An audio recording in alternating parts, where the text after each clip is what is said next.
اللہم صلی علی محمد وعلی آل محمد۔ جب آدم علیہ السلام کو شیطان نے بہکا کر جنت سے نکلوا دیا، سوال یہ تھا کہ شیطان جنت میں کہاں سے آ گیا جبکہ شیطان جنت میں داخل نہیں ہو سکتا۔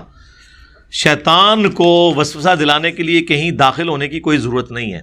دوسری بات، یہ حضرت آدم علیہ السلام کی آزمائش تھی، جس طرح دنیا میں شیطان ہمارے لیے ایک آزمائش ہے، اور وہ بھی صرف دعوت دیتا ہے۔ یہ نہیں کرتا کہ وہ آپ نماز پڑھنے جا رہے ہیں اور سامنے آ کے کھڑا ہو جائے کہ میں تنوں آج مسجد نہیں وڑن دیاں گا، نہ، اس طرح نہیں ہوگا۔ اور سورہ ابراہیم کی آیت نمبر 22 میں شیطان کی گفتگو ہے انسان کے ساتھ قیامت کے دن، بڑی کلاس کی گفتگو ہے۔ اس میں میری ایک ویڈیو بھی اپلوڈ ہوئی تھی، شیطان سے آخری ملاقات، سورہ ابراہیم سورت نمبر 14 آیت نمبر 22۔ وقال الشیطان لما قضی الامر، اے کرامت ہوئی جے اینڈ کیتا ہے تو سیدھا وہ پیج نکلیا ہے۔ اے منو بائی چانس یاد آیا کہ میں تمہیں پھر 10 بھی داں کہ اینڈ بھی کرامت ہو جاندی ہے۔ اور شیطان کہے گا جب فیصلہ ہو چکے گا جنتیوں کے لیے جنت کا، جہنمیوں کے لیے جہنم کا، ان اللہ وعدکم وعد الحق، بے شک اللہ نے جو تم سے وعدہ کیا تھا وہ تو سچا تھا، ووعدتکم فاخلفتکم، اور جو میں نے تم سے وعدہ کیا تھا نا، میں آج اس وعدے سے خود انکاری ہوں، میں اس کا انکار کرتا ہوں۔ وما کان لی علیکم من سلطان، اور دیکھو میرے پاس کوئی قدرت نہیں تھی تم پر، الا سوائے اس کے، ان دعوتکم، کہ میں تمہیں دعوت دیتا، صرف میں کان سے پکڑ کے تمہیں اللہ کے راستے سے ہٹا کے اپنے راستے پہ نہیں چلا رہا تھا، دعوت دے رہا تھا۔ اور دعوت دینے والا شیطان تو ایک تھا، اللہ کی طرف دعوت دینے والے تو ہزاروں لوگ موجود تھے۔ اذان کی آواز نہیں تجھے آتی تھی، حی علی الصلاح حی علی الفلاح، دعوت تو وہ بھی دے رہا تھا۔ فاستجبتم لی، تو تم نے میری دعوت قبول کر لی اپنی مرضی سے، فلا تلومونی، تو مت ملامت کر آج مجھے، ولوموا انفسکم، اپنی جانوں کو ملامت کرو، یعنی پنجابی میں ترجمہ ہے کہ منو نہ پیٹ، اپنے آپ نو پیٹ۔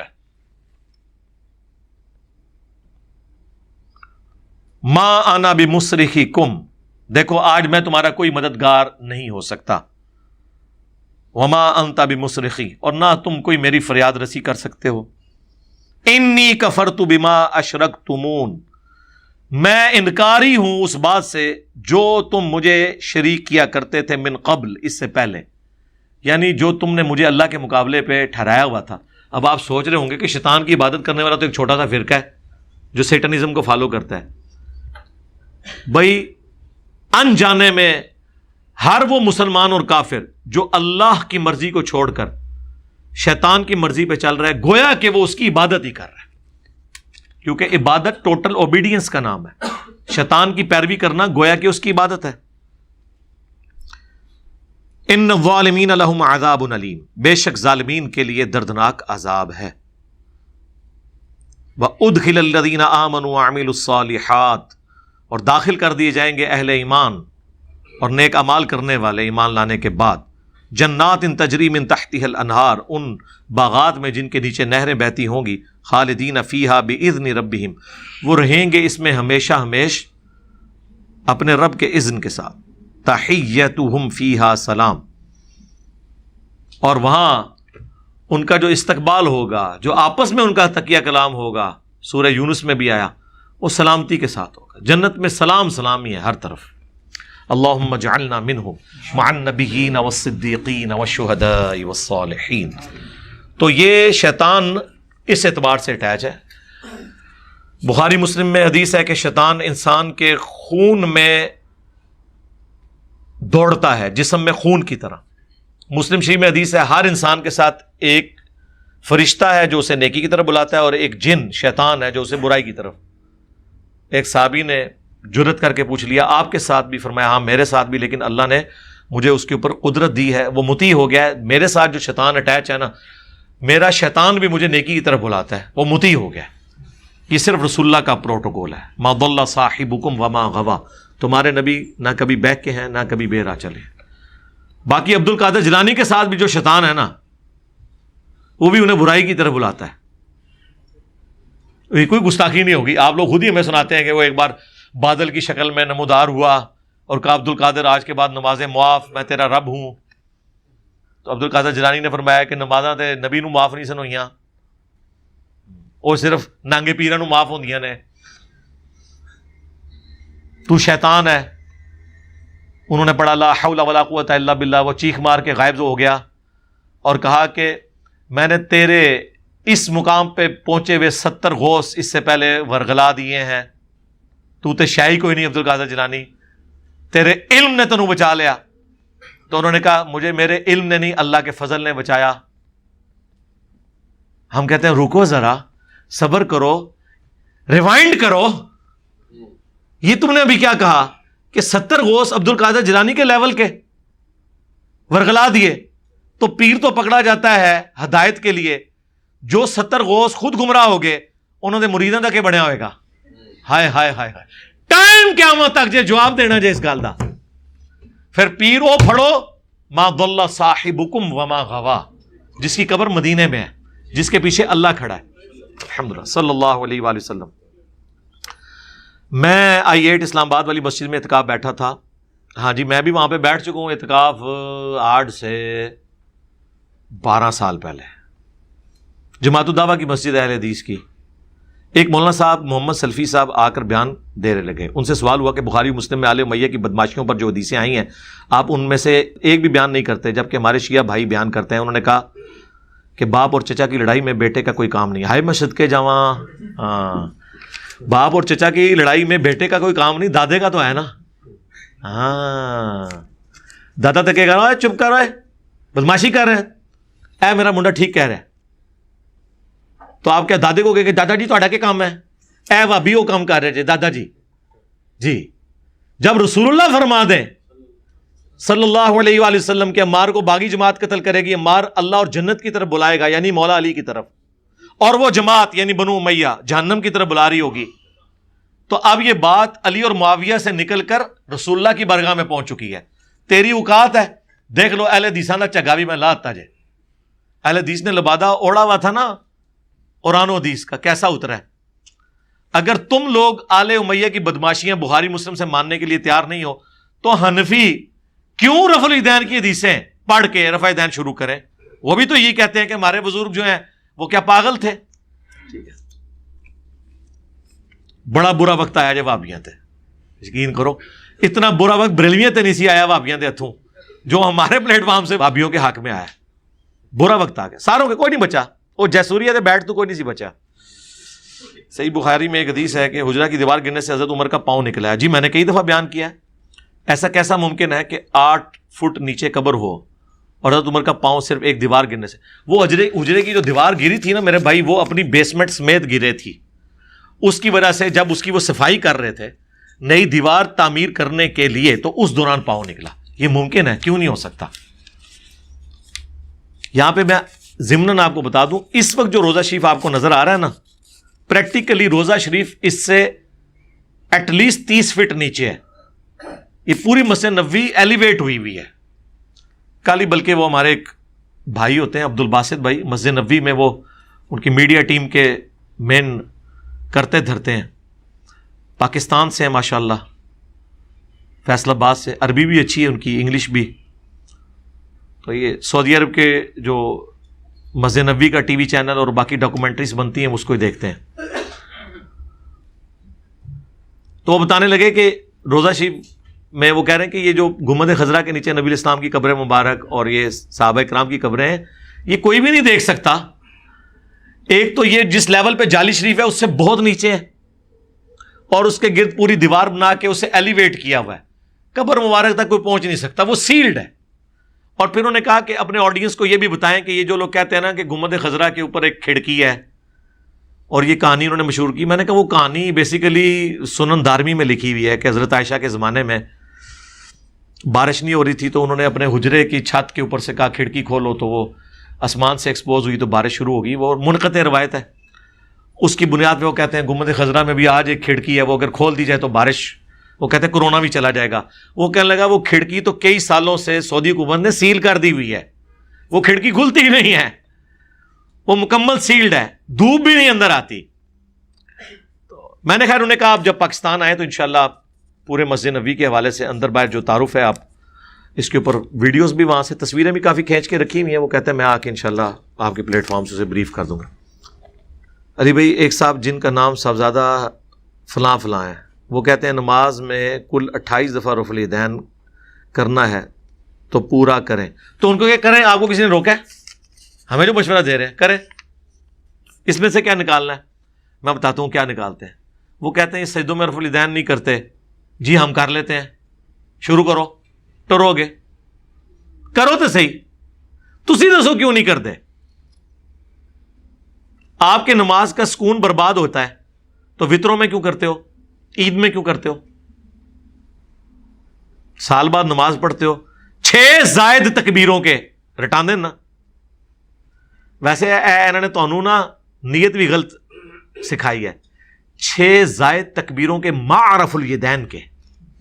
ہاں کڈی 2 نمبری کیتی ہے. نیت غلط ہے. لکھو. ویسے تو نیت تو دل کے ارادے کا نام ہے. ایڈی لکھی ہوئی جے غلط جے. 6 زائد تکبیرات مع رفع الیدین کے. کیونکہ صرف وہ تکبیرات نہیں ہوتی ہیں، رفع الیدین بھی ہوتا ہے. لو جی آج میں ثابت کرتا ہے تواڈے عید دی نیت ہی تواڈے مولویوں نے غلط دسی ہے. ٹائم قیامت تک جے لو. ہاں تواڈے حنفیاں دے سب تو بڑے بزرگ بھی اتنے ہی نکل آئے. جتھے اور غلطیاں کڑیاں تواڈی نیتاں بھی غلط نے. 6 زائد تکبیروں کے. جی عثمان بھائی کیا؟ ہاں ہاں ظاہر ہے کرے گا.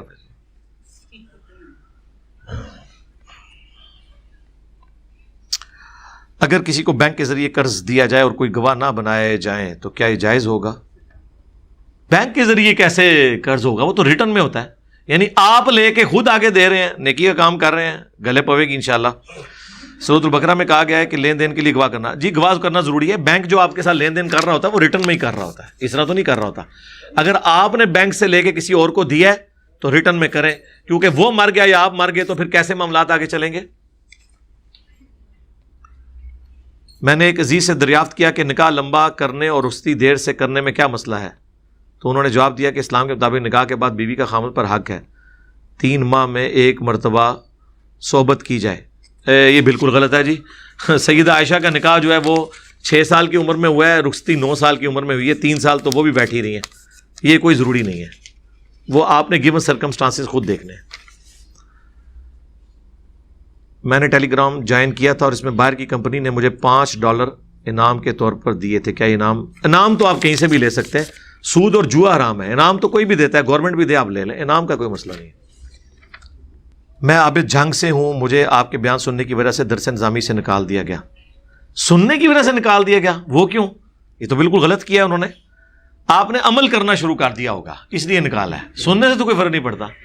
آپ ان کو کہ میں سن رہا ہوں کہ یہ کیا گمراہیاں پھیلا رہا ہے، تاکہ میں درس نظامی کرنے کے بعد اس گمراہ کی ایک ایک بات کا جواب دوں گا.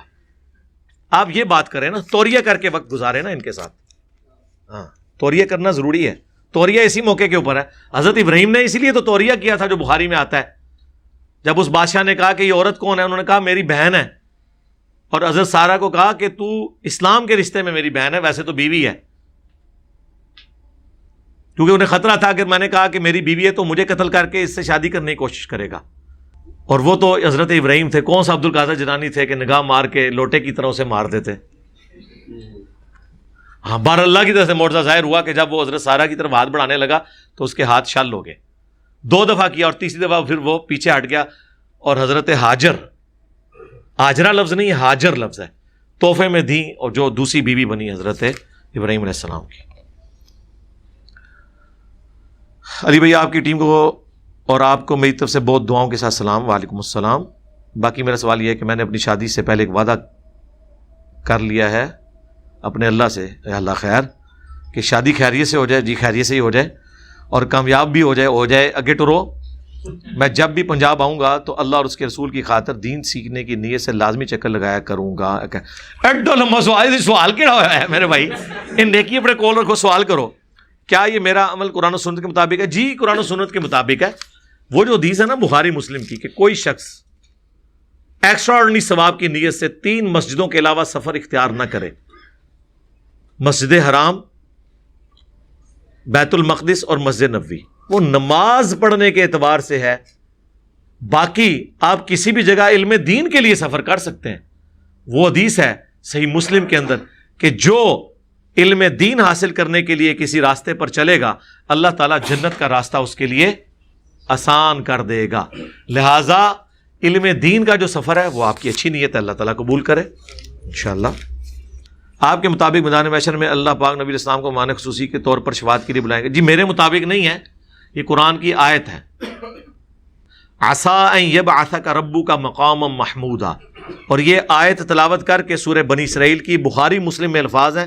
نبی الاسلام نے اپنی شفاعت کے بارے میں جب بتایا کہ اللہ تعالیٰ نے مجھے شفاعت کا اذن دیا ہے، شفاعت کا دروازہ میری دعا پر کھلے گا اور میرے لیے اللہ تعالیٰ تعداد مقرر فرمائے گا.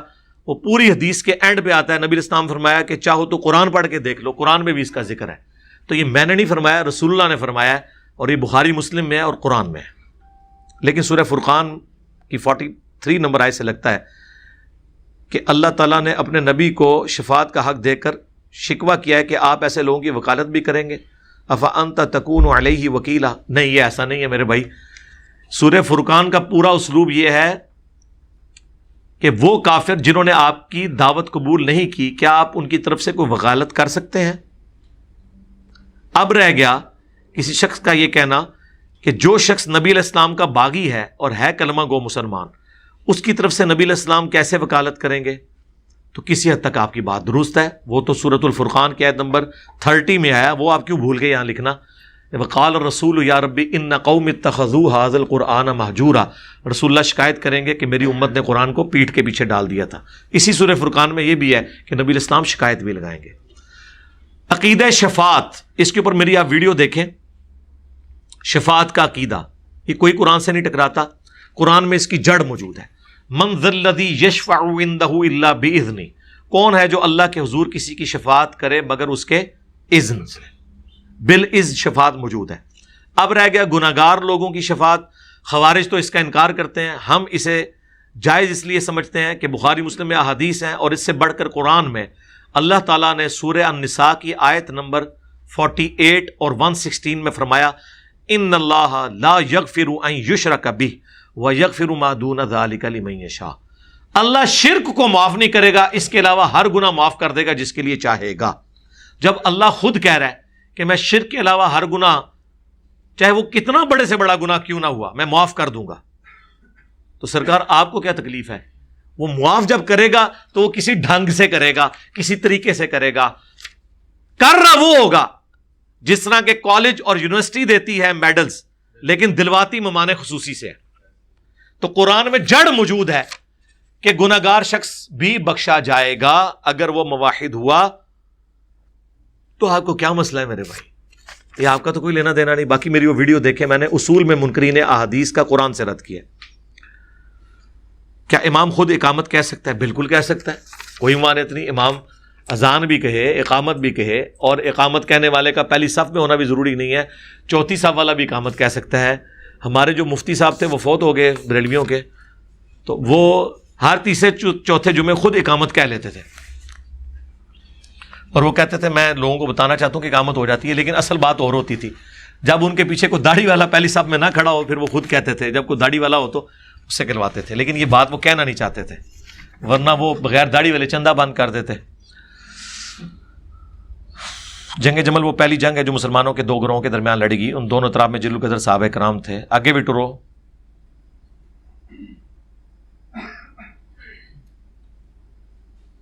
جو لوگ شہید ہو گئے ان کا کیا ہوگا؟ میرے بھائی جنگ جمل کے اوپر میری ویڈیو دیکھ لیں.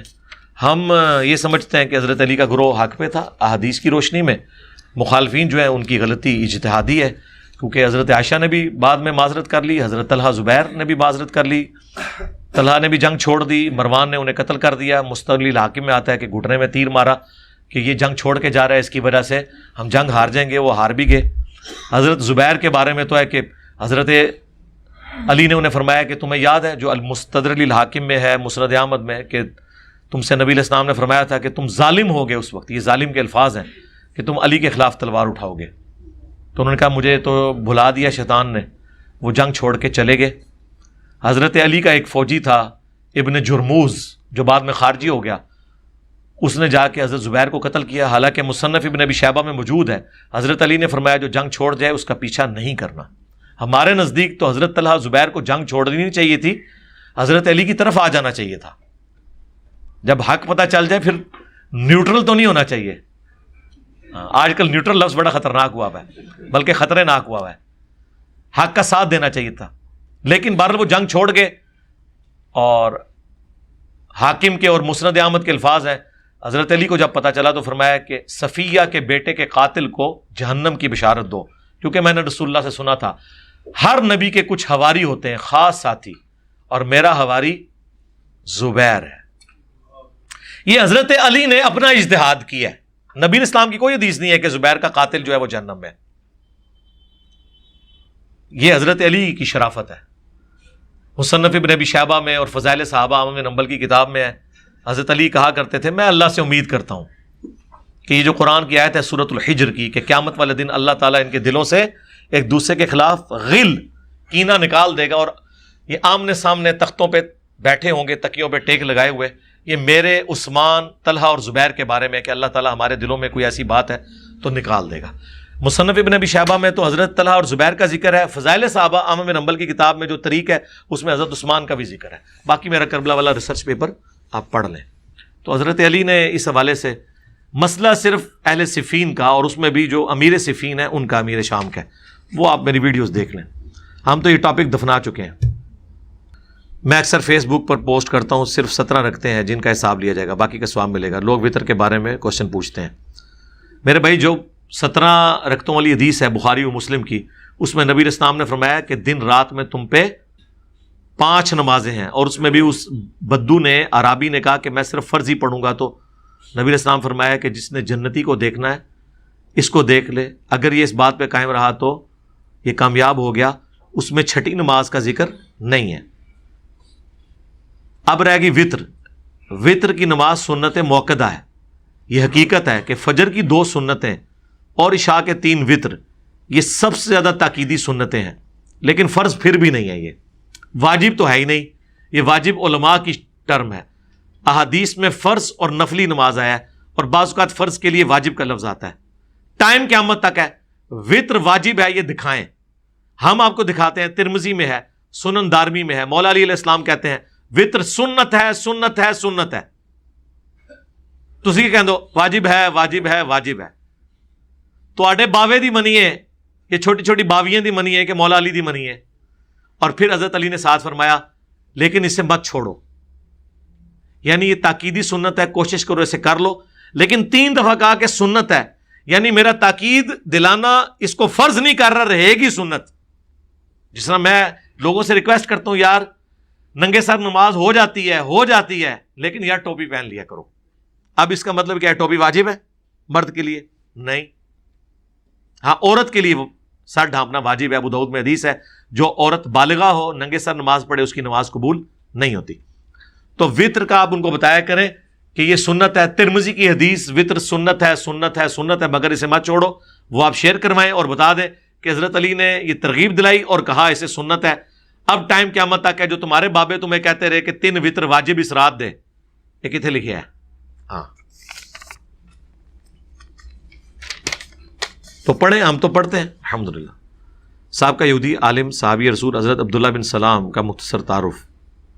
آخر کیا وجہ ہے کہ یہودی حق قبول نہیں کرتے تھے، حالانکہ اس کے برعکس نصرانی جلد۔ یہودی اس لیے حق قبول نہیں کرتے تھے کہ ان کے اندر علم کا ایک تکبر تھا۔ نصرانی، یہ قرآن میں بھی اللہ تعالیٰ نے فرمایا ان میں قسیسین ہے اور رہبان ہے، خوف خدا رکھنے والے لوگ تھے، اللہ والے لوگ تھے، تکبر نہیں تھا، جاہل تھے لیکن کوئی راستہ نظر نہیں آ رہا تھا۔ جب راستہ نظر آیا تو انہوں نے حق قبول کر لیا۔ جس طرح بریلوی بیچاروں کے پاس علم نہیں ہوتا، جب انہیں ایک چیز نظر آئی انہوں نے حق قبول کر لیا۔ اس کے مقابلے پہ یہودی، وہی نعوذ باللہ،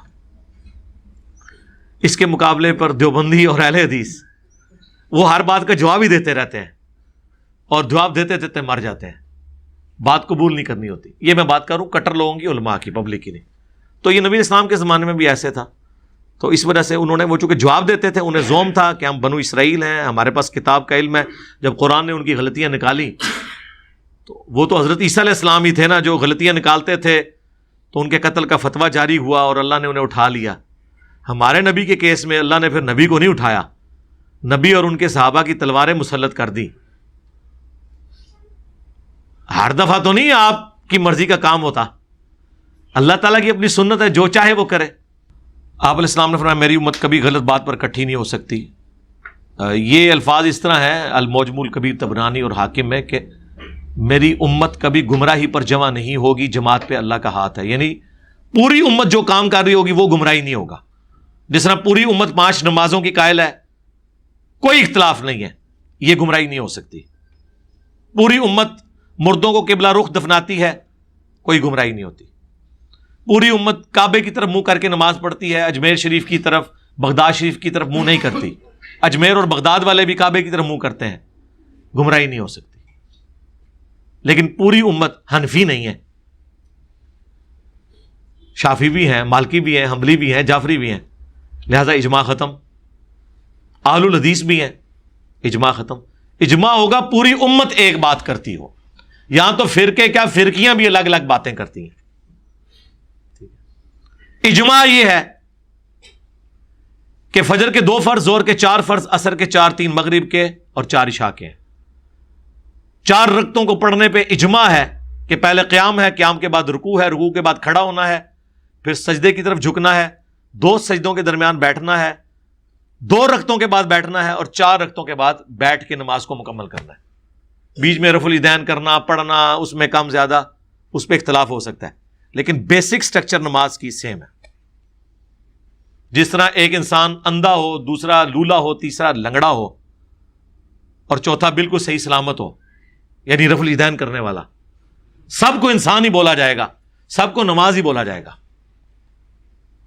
لیکن جو اندھا ہے نہیں ہے, ویسے پٹی باندھی ہوئی ہے, یعنی رفع الیدین کر سکتا تھا اور نہیں کر رہا, اسے تو کہا جائے گا یار یہ پٹی اتار اور پڑھ, سنت کے مطابق یہ طریقہ ہے. اگر پوری امت کسی ایسی بات پر اکٹھی ہو جائے جو قرآن سنت کی نفی پر ہو تو امت, یہ تھریٹیکل بات ہے نا جی, کہانی نہ کروائیں. پریکٹیکلی کوئی ایسی بات کریں جس کے اوپر امت اکٹھی ہو اور وہ گمراہی پر مبنی ہو. اگر کیا ٹائم قیامت تک ہے کوئی ایک بات نکالیں جس پہ پوری امت اکٹھی ہو اور وہ گمراہی پر مبنی ہو. یہ سوال تھریٹیکل ہے, مہربانی فرما کے وضاحت کیا کریں.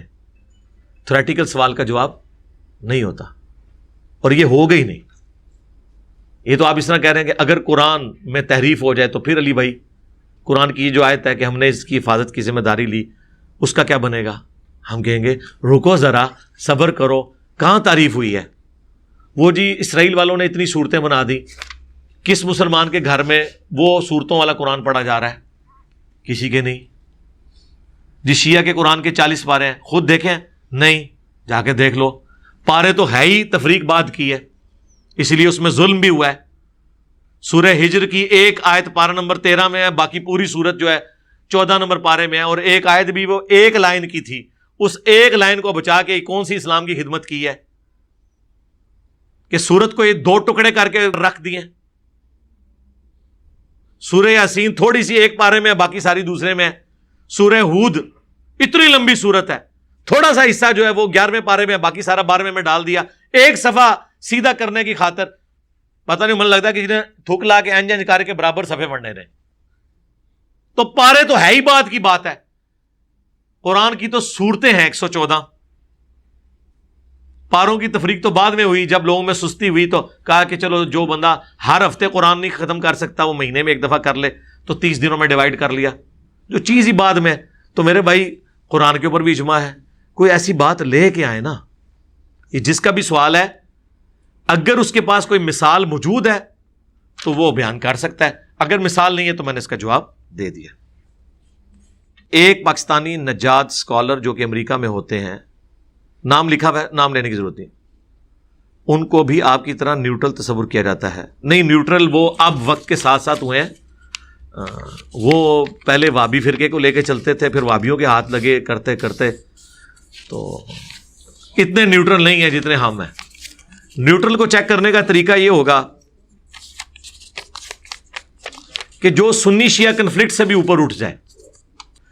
تو میرے بھائی یہ کوئی نیوٹرل نہیں ہے, میں ان کا نام ہی نہیں لینا چاہتا یہاں پہ اس پلیٹ فارم سے, ضرورت نہیں ہے.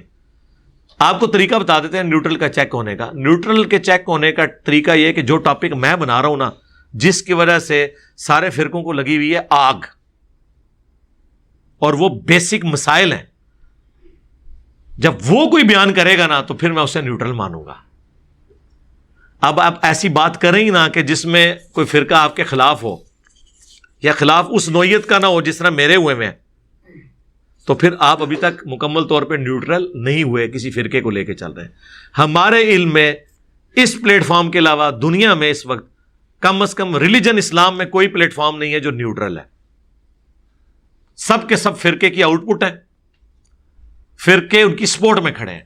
ڈاکٹر ذاکر نائک دنیا کی جس اہل حدیث مسجد میں چاہے درس دے سکتا ہے. یہ اس بات کا ثبوت ہے کہ وہ نیوٹرل نہیں ہے، اور ہے بھی نہیں ہے. ظاہر ہے اس نے یزید کو رضی اللہ عنہ کہا کہ اہل حدیث کو کتنا خوش کیا ہوا ہے. طلاق کا مسئلہ وہ اہل حدیثوں والا بیان کرتا ہے تو اہل حدیث خوش ہیں. مولانا طارق جمیل صاحب دنیا کے جس دیوبندی مسجد میں چاہیں درس دے سکتے ہیں. خیر طارق جمیل صاحب تو مندر میں بھی دے سکتے ہیں، ہاں، کیونکہ انہوں نے تو کبھی کوئی اختلافی بات کرنی نہیں ہے. نیوٹرل پلیٹ فارم ہوگا جسے کوئی مکتبہ فکر آن نہ کرے اور وہ ہر مکتبہ فکر کے خلاف ان کی غلطیوں کو ہائی لائٹ کرے. ہمارے علم میں نہیں ہے. ٹائم قیامت تک جائے کوئی بندہ لبنا جائے تاکہ میں ریٹائر ہو کے ایتھے انہوں بٹھاواں. ہائے ہائے ہائے سرکار ایڈا جگرا بندہ لب کے دیو. تمام تر کوششوں کے باوجود اگر مجھے شک ہو کہ کاروبار کے دوران تھوڑا بہت خود غرضی یا سیلفشنس شامل ہو جاتی ہے میرے رزق میں، تو پاک کیسے کروں؟ پاک یہی ہے کہ بار بار کوشش جاری رکھیں. آپ نے اب جنرل بات کی ہے، اب مجھے نہیں پتا وہ کس چیز کو آپ یہ کہہ رہے ہیں، اس میں آپ جھوٹ نہ بولیں. صحیح بخاری میں حدیث ہے کہ کوئی اگر سچی قسم بھی کھا کے مال بیچتا ہے نا تو مال تو بک جائے گا، برکت اٹھ جائے گی. سچی قسم بھی نہیں کھانی. یہاں تو لوگ جھوٹی قسمیں کھا کے کہتے ہیں میری تو خرید ہی انہیں دی ہے. آپ سچی بھی کھا رہے ہو نا قسم، تب بھی برکت اٹھ جانی ہے. تو آندہ کے بعد کاروبار میں قسمیں ختم کر دیں. ہم نے خود دیکھا کیا وہ قسم کھا کے کیا کہتی ہیں؟ ابھی یہ جناب فلان دکان سے تو کو ملتا سی پچھلے سال جو لطیفہ بنا دکاندار کہتا ہے میں دکان ہی کھولی. یار اگر گاہک قسمیں کھاتا ہے تو ہم کب کہہ رہے ہیں کہ گاہک کی قسم جائز ہے؟ اگر گاہک کوئی قسم کھا کے ایسی بات کرتا ہے تو آپ کا کام ہے کہ ایسے گاہک کو کہیں کہ بھائی وہیں سے جا کے خرید لو. یہ تو آپ کا رائٹ ہے نا، آپ اس کو کہیں کہ آپ وہاں جا کے خرید لو. بہرحال میں آپ کو اپنی زندگی کا نچوڑ بتا دوں. اگر آپ ایماندار ہیں، نمبر 1. نمبر 2، آپ اپنے کام کو جانتے ہیں صحیح طریقے سے. اور نمبر 3، آپ محنتی ہیں. تو سر دنیا میں آپ کا کوئی مقابلہ نہیں کر سکتا، جس کا ثبوت ہمارا یہ پلیٹ فارم ہے. کوئی مسجد نہیں، کوئی چندہ بک نہیں، کوئی پبلک نہیں کروڑوں کی تعداد میں آلریڈی موجود ہو. الیاس قادری صاحب نے جب 1981 میں دعوت اسلامی بنائی ہے تو کروڑوں بریلوی موجود تھے. اسی فرقے کے اندر ایک جماعت لانچ کی ہے نا. آج تک تاریخ اسلام نے یہ چیز دیکھی ہے کہ ایک بندہ بات اٹھائے، کوئی فرقہ بھی اس کے ساتھ نہ ہو، الٹا اس کے علماء اس کے خلاف فتوے دے رہے ہوں، اور سارے علماء اور ان کی کٹر پبلک اپنے لوگوں کا مقابلہ نہ کر سکے اور وہ انہیں چھوڑ کے اس پلیٹ فارم سے اٹیچ ہو جائیں. کس وجہ سے؟ نمبر 1 ایمانداری، نمبر 2 اپنا کام جانتے ہیں. ہمیں پتہ ہے کس کو کون سی بات سے کسے کون سا پانا فٹ کرنا ہے. ہاں کام خوب جانتے ہیں کہ اب یہاں پہ بریلویاں گوڑیاں تھلے دینا ہے تو پہلے لے آنا ہے اشرف علی رسول اللہ. وہ مننے گا کہ ہاں جی یہ تو بڑے گستاخ نے، نال ہی چشتی رسول اللہ لے آ کے رکھ دینا سامنے. تو کیا کرے گا؟ اپنا کام جانتے ہیں اور محنت جتنی کی ہے وہ آپ کے سامنے ہے. ایک وہ وقت تھا 2-4 بندے پاس بیٹھتے تھے، ٹھیک ہے، اس وقت بھی اسی طرح ہی اونچی آواز میں بولتا تھا، پورے پیشن سے بات بیان کرتا تھا. آج سینکڑوں کا مجمع سامنے سنتا ہے اور لاکھوں کا وہاں پہ. میرے پیشن میں کبھی کمی نہیں آئی ہے. یہ پچھلے دنوں جب آپ پتا ہے جب دھرنے شرنے چلے اور یہ روڈ بلاکس ہوئی، یہاں 40-50 بندے رہ گئے تھے. ظاہر ہے وہ لوگ آ ہی نہیں سکتے تھے. میری وہ ویڈیوز بھی دیکھ لیں، آپ کو کبھی پتہ ہی نہیں چلے گا کہ میں 300 بندوں کے سامنے بول رہا ہوں یا 50 بندوں کے سامنے، اپنا کام پوری محنت کے ساتھ. الحمدللہ.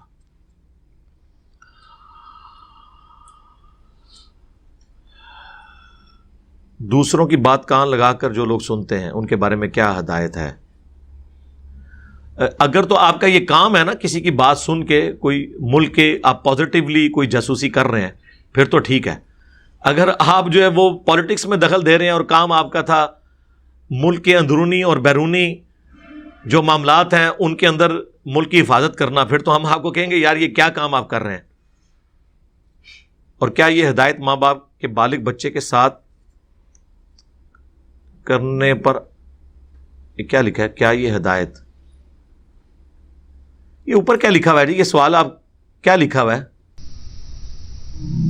سوال ہی کرنا ہے، تقریر نہیں، جتنا لکھا ہے اتنا ہی کرنا ہے. سر یہی بس کہ اگر بچہ بالغ ہو تو ماں باپ اگر اس کے اوپر چیک رکھنے کے لیے اس طرح اس کو پرائیویسی انویڈ والی فیلنگ دیں تو اس کے بارے میں کیا ہدایت ہے؟ بچے کو کیا کرنا چاہیے؟ والدین بڑے نااہل ماں باپ ہیں جی اور بڑے ناکام والدین ہیں کہ وہ بچے کی پرائیویسی چیک کر رہے ہیں اور بچے کو بھی پتہ چل گیا. فوراً سے پہلے انہیں یہ ذلیل حرکت چھوڑ دینی چاہیے اور اس کا طریقہ سیکھنا چاہیے کہ وہ کیسے پرائیویسی چیک کی جائے کہ اس سے معاملات حل ہو جائیں. ٹھیک ہے سر ایک اور چیز آپ نے پازیٹیو اس کی بات کی، پازیٹیو جاسوسی کی، تو اس پہ تھوڑی وہ میں نے بتا دی، وہ ایجنسی سے تعلق ہے، آپ سے تعلق ہی نہیں ہے. آپ پہ کیوں ڈالوں میں؟ آپ کا کام ہی نہیں ہے. میرا ایک دوست ہندو ہے، کہتا ہے میں اللہ اور نبی کو مانتا ہوں، مجھے پہلا کلمہ بھی آتا ہے، میں شرک نہیں کرتا، لیکن میں مسلمان نہیں ہو سکتا. مسلمان نہیں ہوگا تو ظاہر جہنم میں ہی جائے گا جی. اب اسے پتہ چل چکا ہے. اسے کہیں تم مسلمان ہو جاؤ، اپنے اسلام کا اظہار اپنے فیملی ممبرز کے سامنے بے شک ابھی نہ کرو، جب وقت آئے تو کرو، لیکن اس کی اناؤنسمنٹ ضرور کرو، کم از کم اپنے دوستوں میں تو کر لو. علی بھائی گزارش ہے کہ ساری زندگی آپ کو میں نے گالیاں دی ہیں، لیکن جب سے مسلمان ہوا ہوں میں رجوع کرتا ہوں، آپ سے معافی مانگتا ہوں. کوئی نہیں، میں تو اب بھی آپ گالیاں دیں تو میں نے پہلے معاف کیا ہوا ہے، بلکہ اپنے اسٹوڈنٹس کو کہا کہ 2-4 نکال کے نا گندی نہ ہو، تو جس کو دعوت دینی ہو نا تو اس کو آپ دعوت کے لیے نکال سکتے ہیں. میں نے اپنی غیبت اور گالیاں معاف کی ہوئی ہیں، پیش کی دعوت کے لیے. یوٹیوب کے ایڈز کے تھرو ارننگ کرنا کیسا ہے؟ میں نے اس کے اوپر کہا ہے کہ ویڈیو ایڈز نہ لگائیں، غلط ہے. عورت پولیس کی جاب کر سکتی ہے؟ اگر کر سکتی ہے تو کس کنڈیشن میں؟ میرے بھائی عورت کی جو پولیس کی جاب ہے نا وہ کوئی اچھی خبریں نہیں وہاں سے آ رہی ہیں. مرد جو ہیں وہ استحصال کرتے ہیں ان عورتوں کا. آپ کو پتہ ہے آئے دن، کچھ سال پہلے بھی چیف جسٹس کو بھی ایک لیڈی پولیس آفیسر نے خط لکھا تھا کہ ہمیں کس طرح کی تکلیف سے، ہراسمنٹ سے، اسلامی بھائیوں کی ہراسمنٹ سے گزرنا پڑتا ہے. تو پر لیڈی پولیس کی ضرورت تو پڑتی ہے، کبھی شیریں مزاری صاحبہ کو بھی تو پکڑنا ہوتا ہے. ہاں، تو ایسی صورتحال کے لیے لیڈی پولیس رکھی جائے، لیکن پھر وہ پولیس میں ایسے قوانین ہونے چاہیے جس کی وجہ سے مرد ان کے ساتھ اس طرح کا انٹریکشن نہ کریں کہ جس کی وجہ سے ان کے لیے معاملات چلانے مشکل ہو جائیں. اور اگر ہے تو آپ نہ کریں جی، پیچھے ہٹ جائیں. ریاض الصالحین کیسی کتاب ہے؟ بہت اچھی کتاب ہے جی، امام نووی نے لکھی ہے. مشکات کی طرز پہ ہے یہ کتاب، مشکات سے پہلے لکھی گئی، لیکن اس میں ایک ایج ہے کہ آیات بھی ہیں. ہر ٹاپک کے اوپر پہلے آیات لے کے آتے ہیں، پھر احادیث بخاری اور مسلم سے. اس میں کچھ ضعیف روایتیں بھی ہیں. بہرحال مشکات تو پیورلی حدیث کی کتاب ہے، وہ قرآن اور سنت کا مکسچر ہے. اس حوالے سے میرے خیال میں دنیا میں اس کے ساتھ کی اور کوئی کتاب نہیں ہے کہ صرف قرآن اور سنت سے انہوں نے سارے بیسک ٹاپکس جو ہیں وہ ترتیب سے ایڈریس کیے ہوئے ہوں. جمعے پڑھانے کے لیے بھی آئیڈیل چیز ہے. ایون عرب ملکوں میں تبلیغی جماعت والے فضائل اعمال کی بجائے ریاض الصالحین سے درس دیتے ہیں. سعودی عرب کی مساجد کے اندر بھی ریاض الصالحین سے درس ہوتا ہے. صدقہ دیتے وقت بتانا ضروری ہے کہ یہ آپ کو صدقہ دے رہا ہوں؟ نہیں، قرآن میں آیا ہے کہ آپ احسان جتا کر اپنی نیکی کو ضائع نہ کریں. آپ نہ بتائیں، آپ عیدی کہہ کے کسی بھی طریقے سے زکوٰۃ ہے، صدقہ ہے، وہ دے سکتے ہیں. دل میں نیت رکھیں. کیا اپنے رہبر عالم جیسی عادتیں اپنانا، پگڑی کا سٹائل رکھنا جس میں الیاس قادری کے فالوورز کے شاگرد ہیں؟ کوئی حرج نہیں اس کے اندر. کوئی سٹائل بنانا ہے نا. دیکھیں پگڑی 2 طریقے سے مینلی باندھی جا رہی ہے، یا کٹ والی پگڑی یا گول, اور اس میں کسی کی تفریق نہیں ہے. کٹ والی پگڑی جو ہے وہ دیوبندیوں کے الیاس گھمن صاحب بھی باندھتے ہیں اور طارق جمیل صاحب بھی باندھتے ہیں. کبھی یہ لوگ گول بھی باندھ لیتے ہیں. الیاس قادری صاحب والی کٹ والی پگڑی باندھتے ہیں, گول بھی باندھ لیتے ہیں. تو یہ کوئی گول یا کٹ والی پگڑی کسی کی نشانی نہیں ہے. ہاں گرین کلر کسی زمانے میں کاپی رائٹس تھے دعوت اسلامی کے, وہ ختم ہو چکے ہیں. اب وہ بھی وائٹ باندھ رہے ہیں, زرد باندھ رہے ہیں, بلو باندھ رہے ہیں, اور پتہ نہیں کون کون سے رنگ ہے. ایسا ڈکا کھلے ہے قابو ہی نہیں پہ آمدے. تو وہ کوئی مثلا جس طرح مرضی باندھے. ہمیں کٹ والی میں کمفرٹیبل اس لیے ہے کہ نماز پڑھنے میں ماتھا صحیح جم جاتا ہے اس اعتبار سے. وہ گول باندھے تو وہ پھر ادھر ایک پورا بن جاتا ہے, پھر پگڑی تھوڑی پیچھے کر کے تو پھر نماز پڑھنی پڑتی ہے. باقی شملہ آپ اتنا نکالیں یہ بھی سنت ہے, چھوٹا نکالیں یہ بھی سنت ہے. پگڑی پہ میری کئی ایک ویڈیوز ہیں, آپ دیکھ لیں. جس طرح اہل حدیث جگ کو منہ لگا لیتے ہیں اور جھوٹا پیتے ہیں, کیا یہ ٹھیک ہے؟ آج کل بیماریوں کی موجودگی ہے تو ٹھیک ہے, اگر آپ کو بیماری کا اندیشہ ہے تو ایسا نہ کریں. کیا نیک لوگ بھی شفاعت کریں گے؟ جی, بخاری مسلم میں حدیث ہے کہ جب نبی اسلام کے مبارک ہاتھوں پہ شفاعت کا دروازہ کھلے گا, میں نے پوری ویڈیو اس پہ ریکارڈ کرائی ہے, شفاعت کا عقیدہ انجینئر محمد علی مرزا, تو فرشتے بھی شفاعت کریں گے, اللہ کے نیک بندے بھی شفاعت کریں گے. لیکن نیک بندے وہ نہیں جو آپ نے ڈکلیئر کیے ہیں, نیک بندے وہ جو اللہ نے نیک بنائے ہوئے ہیں. صحابہ, اہل بیت, تابعین, قیامت تک آنے والے وہ نیک لوگ جو اللہ کے علم میں ہیں. حضرت ویسے کرنی سے دعا نہیں کروائی تھی حضرت عمر اور حضرت علی نے, صحیح مسلم میں آتا ہے. تو بالکل کریں گے, کیوں نہیں کریں گے. کیا قومی ترانے کے احترام میں کھڑا ہونا ملک کی نماز؟ او یار, یہ ڈاکٹر اسرار صاحب کی جذباتی بات ہے, اللہ ان کو معاف کرے. میری یوٹیوب پہ ایک ویڈیو ہے استاد کے احترام میں کھڑے ہونا, وہ آپ دیکھ لیں. اہل حدیث بھی اس معاملے میں بہت غلو کرتے ہیں. میں نے وہ بخاری مسلم سے احادیث بیان کی ہیں. اصل میں جس شخص کی خواہش ہونا کہ لوگ اس کے استقبال میں کھڑے ہوں, تو وہ ترمذی میں حدیث ہے, ایسا شخص اپنا مقام جہنم میں دیکھ لے. اگر کوئی شخص کسی کی تعظیم کے لیے ویسے کھڑے ہوتا ہے کوئی حرج نہیں ہے. کیا ان علماء کے لیے, بزرگوں کے لیے لوگ کھڑے نہیں ہوتے, نعرے نہیں مارتے؟ کبھی انہوں نے حدیث سنائی ہے؟ ادھر آپ کو پھر صحیح بات بتائیں گے کہ نہیں جناب, وہاں پھر یہ جوڈیشری کا بیان دیں گے کہ ہماری خواہش تو نہیں تھی نا, نہ ہم نے کسی کو کہا, یہ تو خود کھڑے ہوئے ہیں. جی نہیں, وہ خواہش تو ہوتی ہے, لیکن اب کسی کو یہ کہنا کہ تمہیں خواہش ہے, اس کے لیے کوئی تھرما میٹر نہیں نا ہمارے پاس. ہمیں تو پتہ ہے یہ کیا ہے, لیکن بہرحال اسے ہمیں ثابت بھی تو کرنا ہے نا. اب وہ آپ کے خواہش, وہ کہ جی مجھے نہیں خواہش, تم نے میرا دل چیر لیا ہے. تو پھر نبی الاسلام نے جب اسامہ کو کہا تم نے دل چیر لیا تھا, تو آگے سے حضرت اسامہ نے یہ تو نہیں کہا کہ رسول اللہ آپ خود فیصلہ کریں کہ 2 منٹ پہلے ایک بندہ مجھے مارنے کے لیے تیار ہوا ہے, اب جب تلوار کی نوک کے نیچے آیا اس نے کلمہ پڑھا, تو آپ بھی تو خود فیصلہ فرمائے انصاف کے ساتھ کہ ڈر کے ہی پڑا ہے, اور یقیناً ایسے ہی ہوا ہوگا. لیکن نبی الاسلام نے جوڈیشری کا فیصلہ کیا کہ نہیں, جب کوئی ظاہر میں کلمہ پڑھ لے گا تو اس سے شریعت کا فتویٰ اٹھ جائے گا. یہی بات ہم سمجھاتے ہیں اپنے پولیٹیشنز کو کہ آپ دوسروں پہ الزام نہ لگائیں.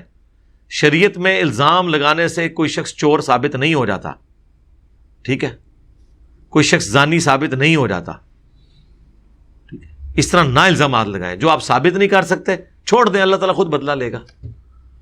ہم تو نہیں کبھی کسی کو بائی نیم مینشن کر کے چور کہتے ہیں, حالانکہ ہمیں پتہ ہے ہمارے سامنے چوری ہیں.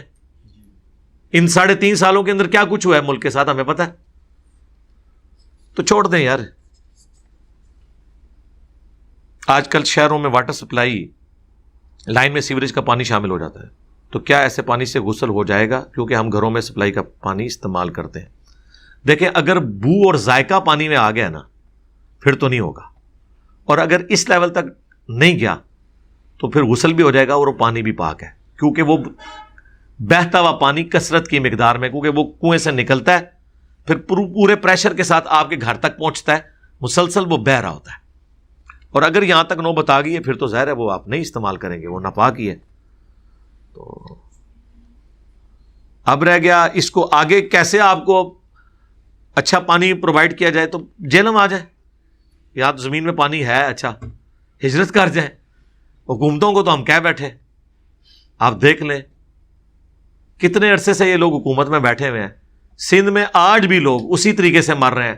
صدیوں سے جس طرح لوگ بھوک اور پیاس سے جانور مرتے ہیں، بندے مرتے ہیں، حالانکہ کوشش وہ کرتے ہیں لیکن وہ اس لیول کی کوشش نہیں جیسا کہ ہونی چاہیے.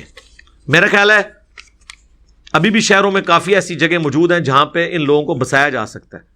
ایسی جگہوں سے لوگوں کو ہجرت کروایا جائے کہ جہاں ہر سال کیا سالی آتی ہے وہاں پہ شفٹ کر جائیں وہ. لیکن گورنمنٹ انہیں ظاہر ہے پھر ہاتھ کھول کر نماز پڑھنے والی حدیث کو ذکر کر دیں. یہ میں نے مصنف ابن ابی شیبہ سے بھی بتائی تھی، عبداللہ ابن زبیر کا عمل. 2 چیپٹرز ہیں، ہاتھ باندھ کے نماز پڑھنا، ہاتھ کھول کے. اور میری ایک ڈیٹیل ویڈیو ہے نماز ہاتھ کھول کر پڑھنا. جب میں جواد نقوی صاحب کے مدرسے میں گیا تھا تو اس وقت وہ ویڈیو ریکارڈ ہوئی تھی، وہ آپ دیکھ لیں. کن صورت میں نماز گھر میں ادا کی جا سکتی ہے؟ خوف میں، بارش میں، سردی میں. بخاری مسلم حدیث ہے، نبی علیہ السلام بارش اور سخت سردیوں میں اذان میں ایڈ کرواتے صلو فی الرحال، گھروں ہی میں نماز پڑھ لو. ابن عباس کہتے ہیں حضور نہیں چاہتے تھے لوگ کیچڑ میں لت پت ہو کر مسجد میں پہنچے. تو خوف ہو، سخت گرمی، سخت سردی، سخت بارش، جس میں مسجد میں پہنچنے میں اندیشہ ہو. یہ نہ ہو کہ صرف مسجد میں اندیشہ ہو، باقی ہر کام آپ کر رہے ہو.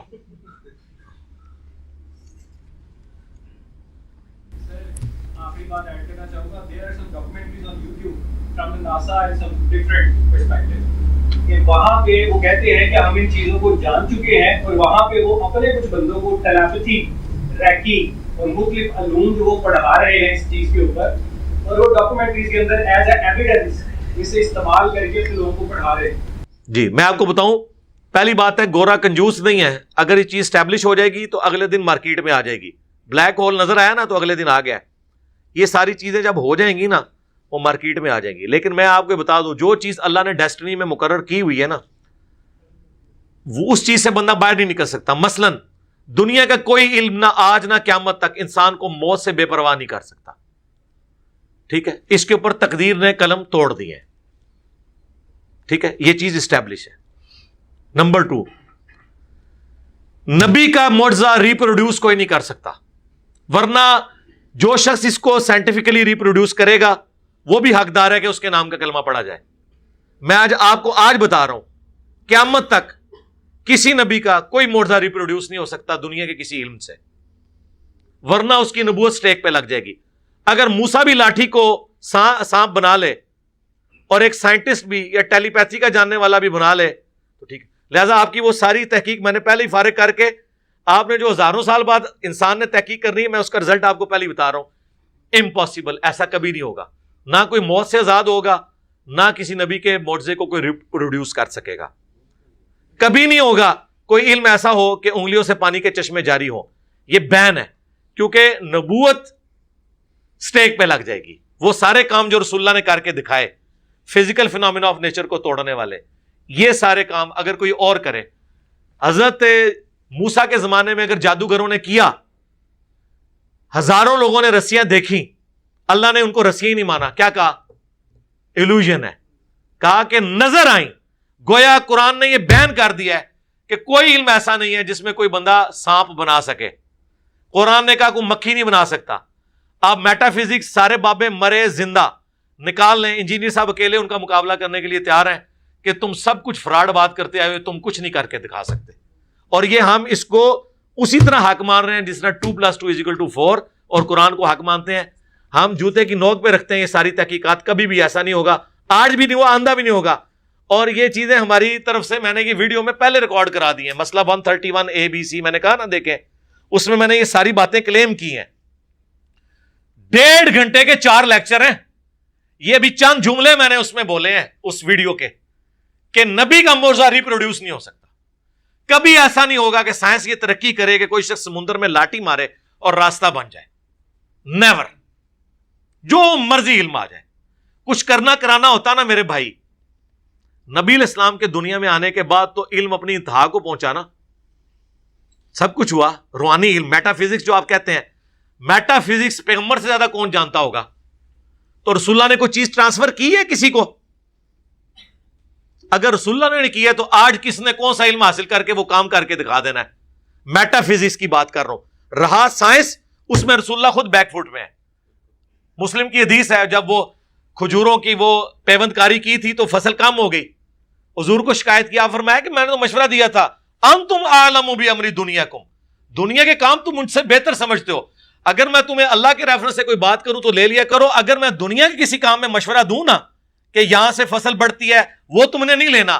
تو سائنس میں تو نبی الاسلام خود بیک فٹ میں ہے, لہذا رسول اللہ سے نہ تو ہم ایٹم بم کا فارمولہ سنیں گے, نہ E=mc² کی ڈیمانڈ کریں گے, کیونکہ حضور تو خود کہہ رہے ہیں کہ دنیاوی موڑ تم نے خود حاصل کرنے ہیں, اور وہ کیے ہیں. پھر نیوٹن یا آئنسٹائن کی ڈسکوریز کا تانا رسول اللہ کو نہیں دیا جا سکتا, لیکن یہ تانا عبد القادر جیلانی کو دیا جائے گا, کیونکہ وہ کلیم کر رہا ہے کہ میں دنیا کا نظام چلا رہا ہوں. یہ تانا داتا اجویری صاحب کو دیا جائے گا, وہ کلیم کر رہے ہیں. رسول اللہ نے تو کبھی کلیم کی ہی نہیں ہے. ان کو بھی ہم یہ کہہ دینا کہ ہم کچھ نہیں کر سکتے, ہم ان کو بھی کہنا چھوڑ دیں گے. ٹھیک ہے, تو میٹا فزکس کا امام رسول اللہ ہے صلی اللہ علیہ وسلم.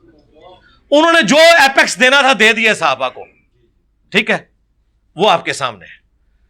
قادسیہ اور یرموک میں ہزاروں صحابہ نے قربانیاں دی ہیں, کسی نے نگاہ مار کے لوٹا سیدھا نہیں کیا, نہ نگاہ مار کے کسی شہر کو آگ لگائی ہے.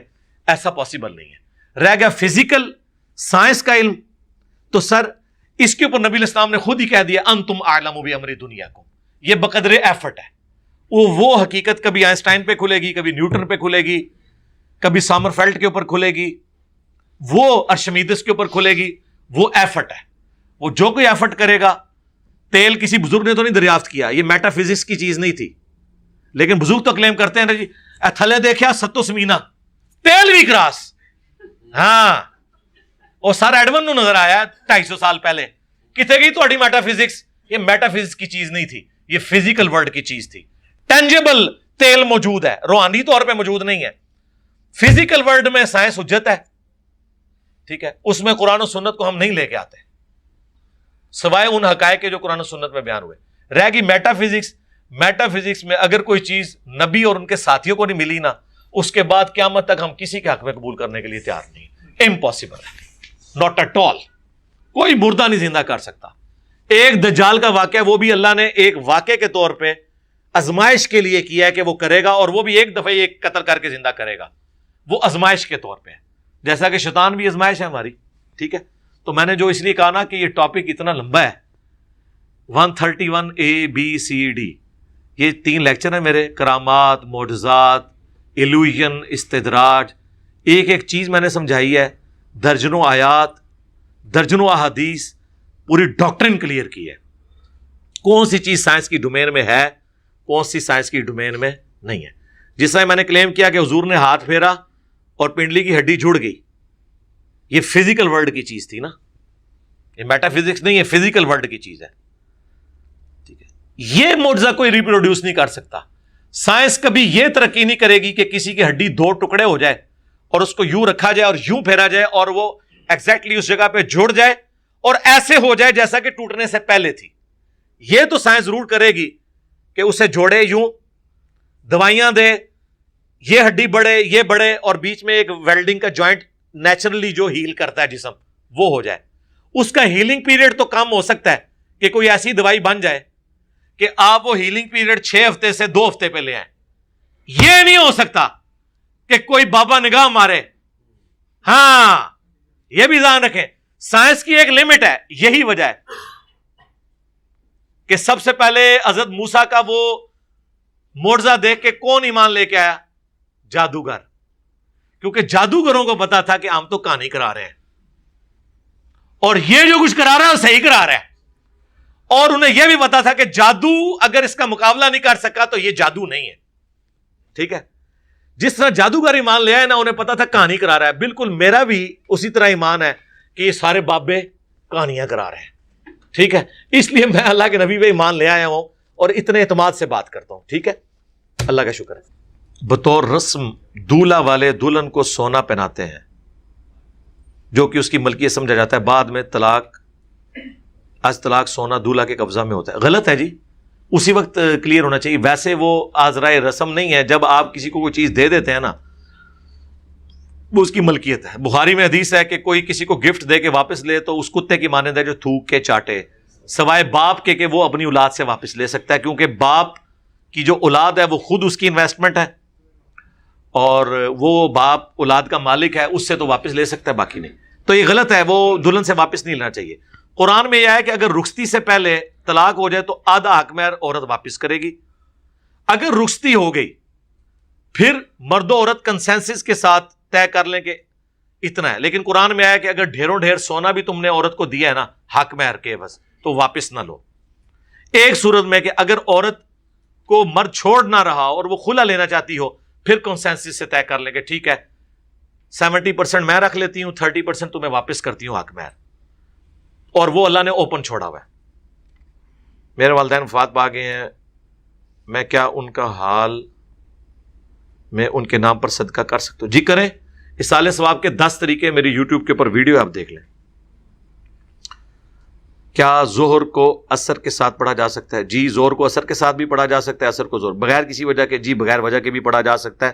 البتہ اس کی روٹین بنانا نبی علیہ السلام کا طریقہ نہیں ہے. روٹین میں آپ نے 5 نمازیں الگ اوقات میں ہی پڑھی ہیں. دودھ پتی کا کپ تو آپ 1.5 گھنٹے میں پئیں اور ظہر عصر جمع کریں، تو میں تو نہیں چھڑتا. اللہ کے لیے اتنے سیریس ہیں آپ؟ دوستوں کے ساتھ بیٹھ کے چیٹنگ کریں، گپے ماریں، پالیٹکس ڈسکس کریں، اور رات کو 12 بجے فارغ ہو کے مغرب عشاء جمع کر رہے ہیں. لیتر نہ ماریے تو یہ تو ان بندوں کے لیے ہے جن کی زندگی اس طرح کی دعوت کے ساتھ جڑی ہوئی ہے، یا کوئی پرائم منسٹر ہے یا کوئی آرمی چیف ہے جس کے اوپر اتنی بڑی ذمہ داری ہیں. آپ دنیا کا ہر کام خوشی خوشی سے کریں، نماز کی باری ہے اور جمع کرنی شروع کر دیں. یہ نہیں، یہ تو ہم نے ان کے لیے کہا تھا جن کے لیے مینج کرنا ٹائم کو مشکل ہے، وہ کریں. 5 نمازیں الگ اوقات میں پڑھیں، نبی علیہ السلام کی سنت ہے. یہ تو شیعہ بھی مانتے ہیں کہ نمازیں 5 الگ وقت میں پڑھنا ہی آپ کی عمومی سنت ہے. جمع کرنے کا جواز ہے ظہر عصر اور مغرب اور عشاء.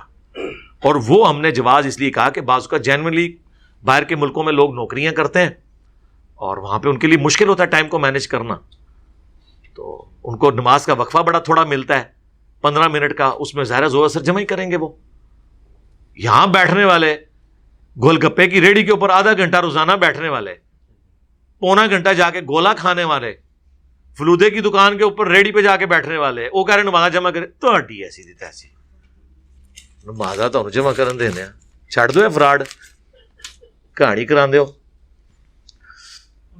اللہم انی اسألک بانک انت اللہ لا الہ الا انت الاحد الصمد الذی لم یلد ولم یولد ولم یکن له کفوا احد وإلہکم الہ واحد لا الہ الا هو الرحمن الرحیم الف لام میم اللہ لا الہ الا هو الحی القیوم اللہم صلی علی محمد وعلی آل محمد اللہم ربنا آتنا فی الدنیا حسنہ وفی الآخرۃ حسنۃ وقنا عذاب النار ربنا آتنا من لدنک رحمۃ وہیئ لنا من امرنا رشدا اللہم احسن عاقبتنا فی الامور کلها واجرنا من خزی الدنیا وعذاب الآخرہ رب ارحمہما کما ربیانی صغیرا اللہم اغفر لحینا ومیتنا وشاہدنا وغائبنا وصغیرنا وکبیرنا وذکرنا وانثانا اللہم من احییتہ منا فاحیہ علی الاسلام ومن توفیتہ منا فتوفہ علی الایمان. اے اللہ جن جن بھلائیوں کا سوال تیرے محبوب صلی اللہ علیہ وآلہ وسلم نے تجھ سے کیا، ہمارے حق میں، ہمارے ماں باپ کے حق میں، بیوی بچوں کے حق میں، پوری امت کے حق میں قبول و منظور فرما. جن جن چیزوں کے شر سے تیرے محبوب علیہ السلام نے تیری پناہ طلب کی، تمام مسلمانوں کو ان چیزوں کے شر سے اپنی پناہ عطا فرما. پوری دنیا میں مسلمان جہاں کہیں بھی ظلم کی چکی میں پس رہے ہیں، انڈیا میں، کشمیر میں، فلسطین میں، چائنا میں، افغانستان میں، عراق میں، شام میں، یمن میں، غیب سے ان کی عزت، آبرو، جان و مال کی حفاظت فرما. ہمارے ملک پاکستان کی خیر فرما، پورے عالم اسلام کی خیر فرما، اندرونی اور بیرونی خطرات سے محفوظ فرما. حاضرین کے دلوں میں جو جو نیک اور جائز دعائیں ہیں، پوری دنیا کے مسلمانوں کے دلوں میں جو دعائیں ہیں قبول و منظور فرما. سبحان ربک رب العزت عما یصفون وسلام علی المرسلین والحمد للہ رب العالمین. صلی اللہ علی النبی الکریم وعلی آلہ وصحابہ اجمعین.